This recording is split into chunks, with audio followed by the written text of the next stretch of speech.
बघा question number 2 मधला जो ए होता तो आपण लास्टला सॉल्व केला, ठीक आहे. आता आपल्याला काय सॉल्व करायचं, बी काय दिलेलं आहे बघा. हा 2 जो क्वेश्चन राहतो पूर्ण कशाचा राहतो, इंटिग्रेशनचा. तर इथं दिलेलं आहे integration of cos x upon sine x plus 1 upon sine x plus 2 d x, ठीक आहे. तर बघा इथं solution let's I is equals to integration of cos x upon sin x plus 1 sin x plus 2 dx, ठीक आहे.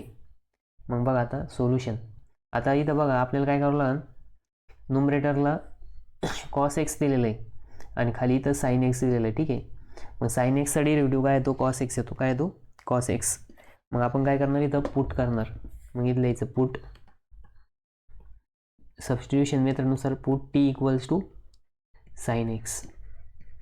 मग t equals to जर sine x put केलं आणि याला जर आपण डिफरन्शिएट केलं, differentiate with respect to x, मग इथं काय येणार, dt by dx is equals to sine एक्सचा डेरिव्हेटिव्ह तो cos x, ठीक आहे. म्हणजेच dt equals to cos x dx. मग आपण dtच्या जागेवरती काय पुट करणार, cos x dx आणि tच्या जागेवरती sin x, ठीक आहे. sin x च्या जागेवरती t पुट करणार. मग इथलं याचं पुटिंग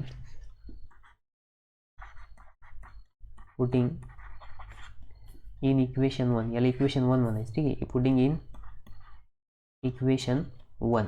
मग इक्वेशन 1 मध्ये पुट केलं, इथं काय येणार, i इक्वल्स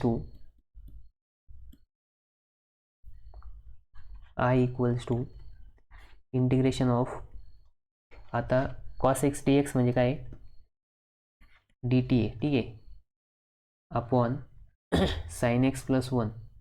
मग साईनच्या जागेवरती आपण काय करणार, t प्लस 1 आणि साइन एक्सच्या जागेवरती t प्लस 2, ठीक आहे.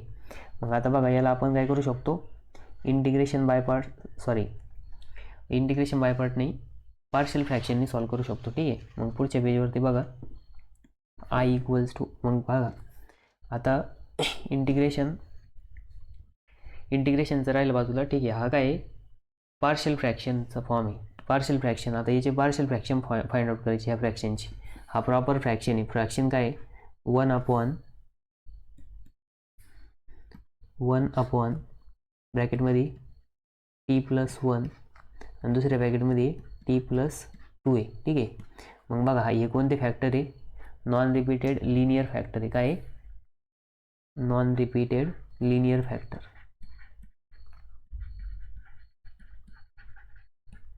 फर्स्ट केस आहे.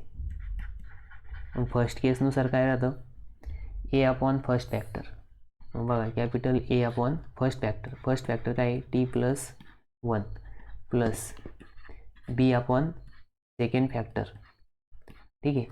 मग आता बघा याच्यानुसार क्रॉस मल्टिप्लिकेशन करायचं. मग इथं काय येणार, 1 अपॉन t प्लस 1 आणि इथं काय येणार, t प्लस 2 येणार, ठीक आहे. आणि इकडं a इंटू ब्रॅकेटमध्ये t plus 2 plus b into ब्रॅकेटमध्ये t plus 1 upon t plus 1 आणि t प्लस 2, ठीक आहे. मग दोन्ही डिनॉमिनेटर काय होणार, कॅन्सल होणार. मग इथं इक्वेशन काय येणार, 1 is equals to a into ब्रॅकेटमध्ये t plus 2 plus b into ब्रॅकेटमध्ये t प्लस 1, ठीक आहे. याला वाटलं तर इक्वेशन नंबर 2 म्हणा, याला इक्वेशन 3 म्हणा, ठीक आहे. मग आता काय करायचं, फर्स्ट फॅक्टर घ्यायचं, put t is equals to, बघा आता फर्स्ट फॅक्टर काय इथं t प्लस 2 आहे. मग t plus 2 is equals to 0, म्हणजे t इक्वल्स टू काय येणार, -2 इन इक्वेशन 3, ठीक आहे. इक्वेशन 3 मध्ये पुट करायचं. मग 3 काय येणार, 1 as it is a into ब्रॅकेटमध्ये -2 प्लस 2 प्लस b इंटू ब्रॅकेटमध्ये बघा -2 प्लस 1 ठीक आहे. 1 is equals to a into ब्रॅकेटमध्ये येणार 0 प्लस बी इंटू ब्रॅकेटमध्ये येणार -1 म्हणजेच 1 इक्वल्स टू काय येणार -b म्हणजेच b इक्वल्स टू काय आलं मग -1 आलं. ठीक आहे. मग आता इथं b इक्वल्स टू -1. ठीक आहे. त्याच्यानंतर आता दुसरं सॉल्व करायचं बघा. आता ए काढायचं. ठीक आहे. मग ए काढायला काय करावं लागेल, पुट सेकंड फॅक्टर घ्यायचं. मग इथं लिहायचं put t plus 1 is equals to 0 म्हणजेच टी इक्वल्स टू काय येणार आहे -1 इन इक्वेशन 3. इक्वेशन 3 मध्ये पुट करायचं. ठीक आहे. मग इक्वेशन 3 काय आहे, 1 is equals to a into ब्रॅकेटमध्ये -1 प्लस 2 प्लस बी इंटू ब्रॅकेटमध्ये -1 प्लस 1. ठीक आहे. आता इथं बी 0 होऊन जाणार म्हणजेच ए इंटू ब्रॅकेटमध्ये काय येणार -1 प्लस 2 -1 प्लस 2 येणार आहे 1 प्लस बी इंटू ब्रॅकेटमध्ये येणार 0 म्हणजेच ए इक्वल्स टू काय आलं 1 आलं. ठीक आहे. मग बघा आता ए आणि बी दोन्ही पण भेटले. ठीक आहे. मग ए आणि बी काय करायचे, पुट करायचे कशामध्ये, इक्वेशन नंबर 2 मध्ये. मग इथं लिहायचं put a equals to 1 and b equals to -1 in equation 2. ठीक आहे. इक्वेशन नंबर 2 मध्ये पुट करायची. मग आता इक्वेशन 2 काय आहे, बघा इक्वेशन 2 आहे 1/t प्लस 1 आणि t plus 2 is equals to काय ए म्हणजेच 1 आहे 1/t प्लस 1 मायनस. आता बघा इथं प्लस आहे इथं काय प्लस आहे. ठीक आहे.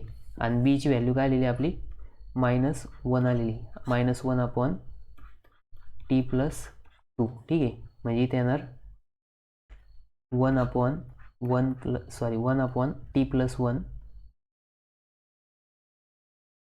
-1/t plus 2. ठीक आहे.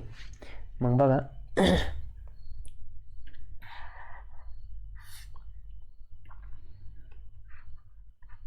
मग फ्रॅक्शन रिप्लेस करायचं इंटिग्रेशनमध्ये. ठीक आहे. म्हणजे इथं काय आलं 1/t प्लस 1 आणि एका ब्रॅकेटमध्ये आलं t प्लस 2. याच्या रिप्लेसमेंटमध्ये आपण हा पार्शियल फ्रॅक्शन रिप्लेस करू शकतो. ठीक आहे.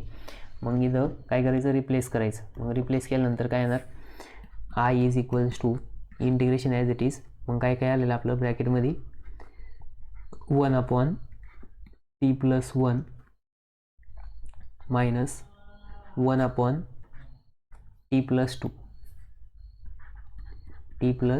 2 ठीक आहे.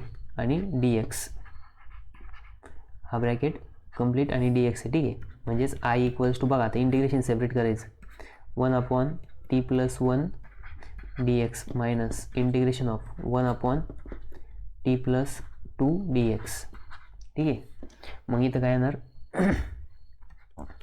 बघा आता इंटिग्रेशन घ्यायला इंटिग्रेशनचा फॉर्म्युला अप्लाय करायचा. ठीक आहे. फॉर्म्युला काय मग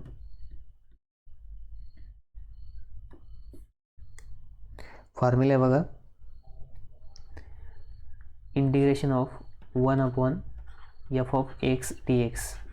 यास जर असेल तर काय येतं log of bracket of f of x upon dy/dx of f of x plus c. ठीक आहे. मग या फॉर्म्युल्यानुसार काय होणार i इज इक्वल्स टू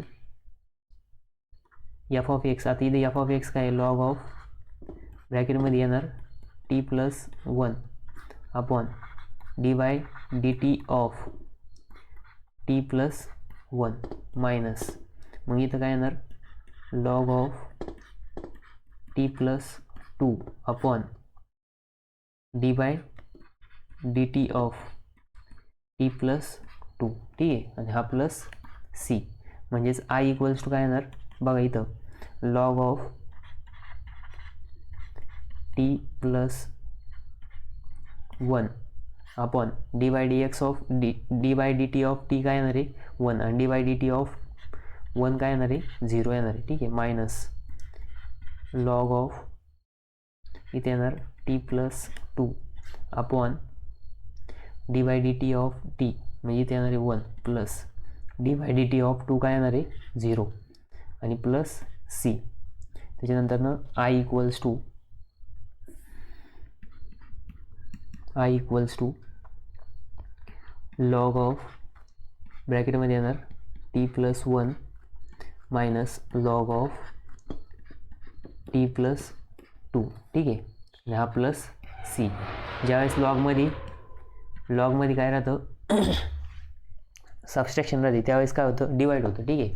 म्हणजे इथं काय येणार लॉग ऑफ मग बघा टी प्लस 1 अपॉन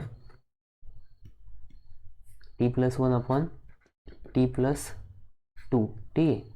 आणि प्लस सी म्हणजे इथे येणार I equals to log of ब्रॅकेटमध्ये टी प्लस 1 अपॉन